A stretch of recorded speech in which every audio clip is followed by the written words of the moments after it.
Hi-ho friends, and welcome back to the Snug Bungalow, where we are going to look through a bag of my thrift store finds. But before we do that, we're going to do a little recap on my first Whatnot experience.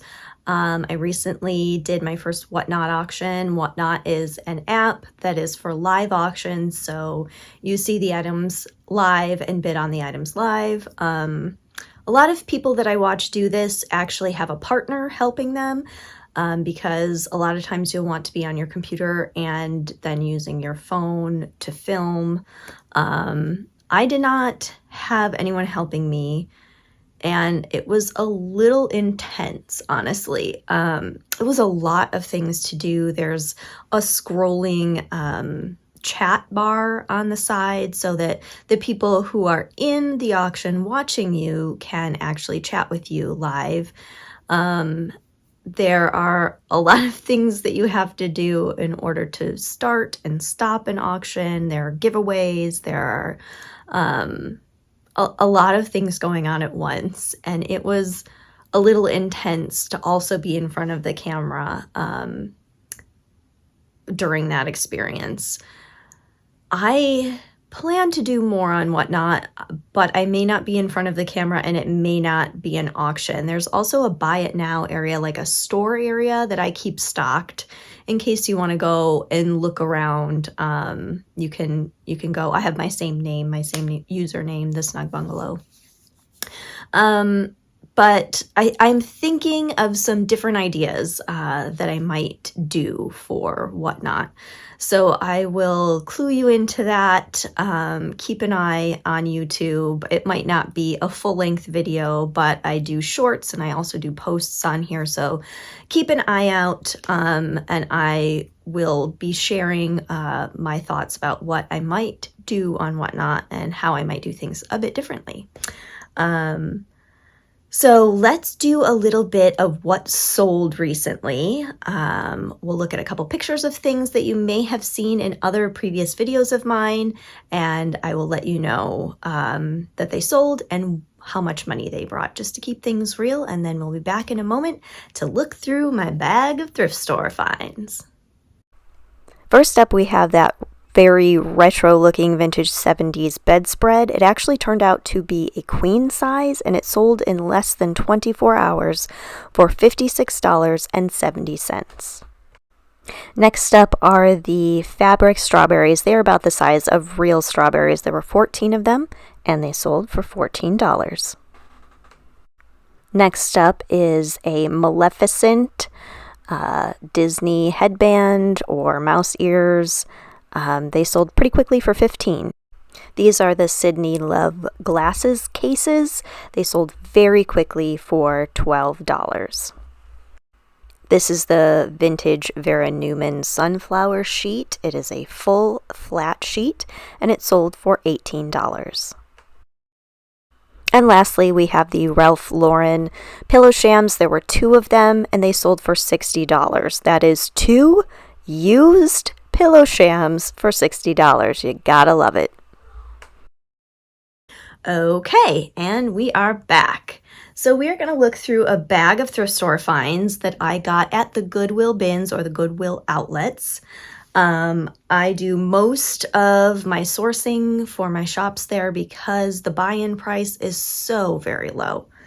If you have not been to the Goodwill bins or the Goodwill outlets before, I recommend that you go if you are a person who likes a good dig. If you like to dig through stuff, if you like to unearth things, if you aren't afraid of coming home covered in dirt, dust, pet hair, glitter, then the bins might be for you. It's a really fun experience. You pay by the pound, and I recommend it to a friend. First thing is large. It is a landscape painting, and this is an original painting. You can feel the texture. It is on a board, so it's not a canvas, it's a canvas board. It is signed by the artist down here, and that says 89, so this was in 1989. We've got a happy little pond back here with some happy little trees, and it really looks like something that Bob Ross would be proud of. I've seen a lot of artwork being sold, and I figured that this would be easy to ship because I can just sandwich it between two pieces of cardboard with a layer to protect the actual painting. But I thought it was a serene scene, so we'll see how that goes. The last little one that I brought home sold right away, so we'll see how the larger ones do. I'm not really sure. And then, oh, I've got so many fun things to show you today. I also have another piece of artwork here. This is a handmade basket. They do not last long on my shops, so I always take a look to see if it's a handmade basket. A lot of times you can tell because it will be signed on the bottom. And this is 1987. JB. Oh my gosh, wouldn't that be so weird if this was the same? No, it's not the same, but that would be really fun. But I thought this was just a beautiful basket, not super big, kind of petite, wee, but they always go very quickly. They don't bring a huge amount of money, but they bring enough money to make it worth it for the price that I'm paying to purchase it in the first place. Okay, I'm gonna try to save some of the good stuff for later on. So this is an interesting piece. Does anyone know what this is? This is a rotating cassette tape holder. So this holds cassette tapes. You can put them the long way, or you can put them, if you have ones that are a little bit longer, you can put them the horizontal way as well. And it holds quite a few. And I happen to know that cassette tapes are coming back. People are getting re-excited about cassette tapes. Now, I don't know why, because cassette tapes are crap. You know, who wants to get the pencil out to, like, you know, I don't understand that. But good for people. Collecting is fun, and finding, you know, old cassette tapes that you used to own is probably a very nostalgic trip down memory lane, and people probably enjoy that. I bought 2 of these, so I'm hoping that people continue to love cassette tapes. I sold a huge lot of like 40 cassette tapes to somebody in like Belgium, and I got some fantastic money for them. It was nuts. But they were like 90s bands. So I'm hoping that somebody will be pretty excited about these. I did run a comp on them and saw that they were selling, not for a huge amount of money, but enough to make it worth it. So I got 2 of those. Let's see. I wanna try to like do all the like things together. Okay, let's go this way. So I went to a yard sale, actually. My husband's coworker had a yard sale. They had a neighborhood sale. We did not get there in time to do the entire neighborhood. We spent a lot of time just hanging out and talking with my husband's coworker and her family. And I found this at her sale. This is a pumpkin that has a place for you to put a light inside. It also hangs, and it is by Jim Shore. He is an artist who designs these type of things that look quilted. There are Disney pieces that he's done. There are holiday pieces, lots of angels, that sort of thing. Heartwood Creek by Jim Shore is right there. So I grabbed this, and then I ran some quick comps on it, and I'm really glad that I did grab it because it looks like it sells from $40 to $80. So I am pleased with that find. Very pleased to have grabbed that. I don't think that I've ever sold a Jim Shore piece before. I just know about them, but I've never like really come across one in the thrifts before. This is very cool. Look at this. This is a vintage toy cash register. It has all the little spots. The drawer works. If you do something that is no sale, they pop up in the back, all the little prices and everything. It is loud. If you can't tell. But I just thought, what an old and interesting piece. And it is marked Cam Cap Cash Register on the back, like that. And I'm pretty excited about that. I love old metal toys like this. It's a little bit dusty there. We'll clean it up. But it looks like it might have even had a key, but it does not have it with it right now. But I'm pretty excited about that little guy. It's kind of a neat thing. You don't sort of run across stuff that's quite that old. Okay. These, I doubt if you've ever seen. These are the Click Cooler. I've sold these many times, and this is a tiny cooler, just the size for one soda can or beer can or whatever you want. I found 2 of these, so I probably will lot them together and sell them that way. But I've sold them a bunch of times before. They sell pretty quickly. I'm sure that you could like put medication in there if it needed to be refrigerated and bring it to work. You can use it for all kinds of things, but useful little tool. I'm not sure that I would go so far as to use it for 1 can of soda, but I'm sure that it has other very cool uses. It's Department 56 again, guys. This is a Halloween piece. This is a glass, heavily glittered vampire head. It does not have a year on it that I could find. I did take it out. I made sure that it was okay. I'm not going to take it out again because it has its like styrofoam packing piece in there, and it is a pain in the butt to get out. But it is very safe in there because that thing doesn't want to come out. But you can see how cute it is. And this is actually a little bit smaller than life size. I think it's about this big, honestly. But it's pretty cool. I love finding stuff in the box already because then you know that it's going to be safe when you send it off inside of another box. Put that box in another box.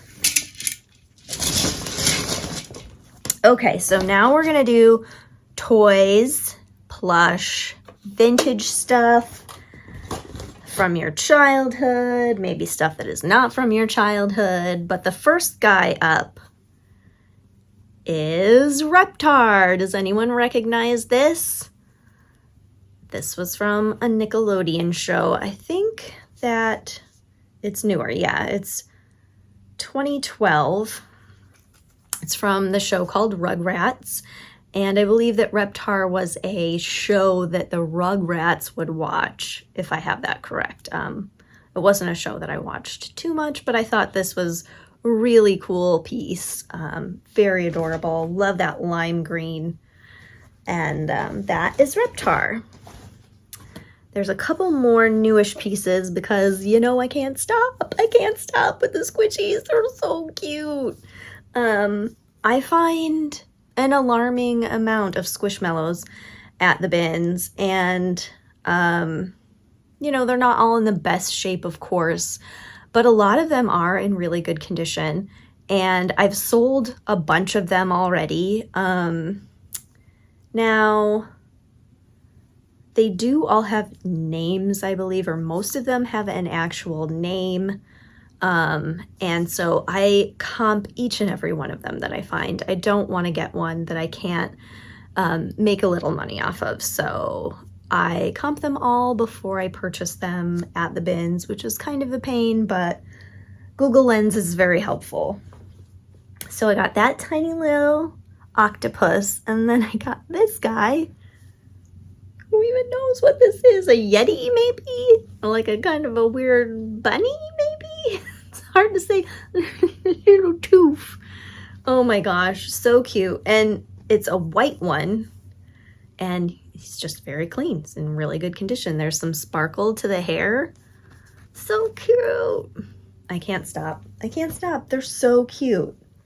And they just, the squish is so good, you know? Oh, so good.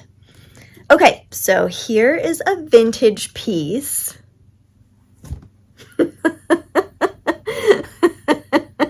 Now, as per my rule, which is that if it looks like somebody was on drugs when they made it, it's from the 60s.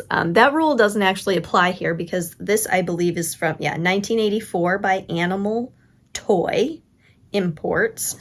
I believe that this was made to look like a Rainbow Brite Sprite that was very popular during that time period. Each Rainbow Brite character had a Sprite, and they looked kind of like this, without like a weird hat. Well, some of them actually did have hats, but anyway, it's a very similar situation, except the Sprites do not have really long appendages.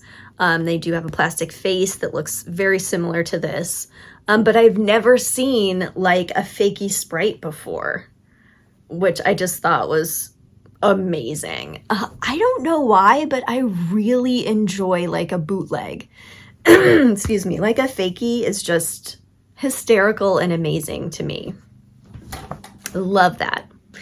So here are a couple more pieces from the 80s. This is Cheesecake. It's a strawberry shortcake pet. I also got this at the yard sale. And this is Cheesecake Mouse. And she is Blueberry Muffin's pet. Wow, I just pulled that out of nowhere. I know a lot of useless stuff, you guys. She does not have her smell anymore, but still super fun find for me. When I find toys from my childhood, the joy just skyrockets. A lot of dopamine, a lot of good chemicals happening. And then at the bins, I found another My Little Pony. And yes, she's missing her tail. But I took a photo and I sent it to Magic Summer Vintage because I am collecting My Little Ponies on her behalf. And I said, it's happening anyway. She's missing her tail, but it's happening anyway. And she wrote back and said that it was okay because she's a rescue pet and they don't need to be perfect. And I was like, you know what? That's so true. So I had a little emotional moment with the tailless My Little Pony. And you know what? They were always set up for that tail to pop right out. If you combed a little too hard, that thing was gone. So, it's reasonable that you would find them once in a while without the tail, because some little kid was probably like, I am so sick of putting this tail in. Let's just forget about it. We'll just concentrate on the mane. But she'll get a spa day, and then she will go to live with Magic Summer Vintage. And I have one more piece of nostalgia for you. Okay. You may remember these, you may not remember these, but these were a huge part of my childhood. And they are the Serendipity books. This is Razzmatazz. And then here's the back. It's just like the whole thing is extremely nostalgic for me. The pictures inside are super delightful. Really, really cute. And each book was about like a character that was almost too adorable to look directly at. And then there was some sort of moral of the story that they were trying to impart to you. And so here's the moral of this story. If there is always a page at the end. If you're showing off and no one pays attention, just remember Razzmatazz and his scary revelation. Bum, bum, bum. But there was just tons of these books in our library and like primary school, and I used to read them 100 million times, and I love them. One of my good friends ended up getting a sleeve of tattoos of these characters because he loved them so much. So, they are dear to my heart, and finding them at the bins, like, I have no idea if this will bring any sort of money, but it's not staying at the bins. That much I do know. So I actually found a second one this past time that I went and it is a hardcover, so I'll probably lot them together when the time comes. But I think that is it for today. Thank you so much for hanging out with me, friends. If you could, please give this video a thumbs up, like, subscribe to my channel if you want to be notified when new videos come out. And if you want to leave me a comment below, I am open to conversation. So anything that you want to ask, I will gladly answer. I'm going to leave the links below when these items get put into my shops. It's about 2 weeks generally, give or take a little bit. So you'll have direct links at some point to these exact items. And thanks for being here. And until we see each other again next time, I invite you to go out and find treasure.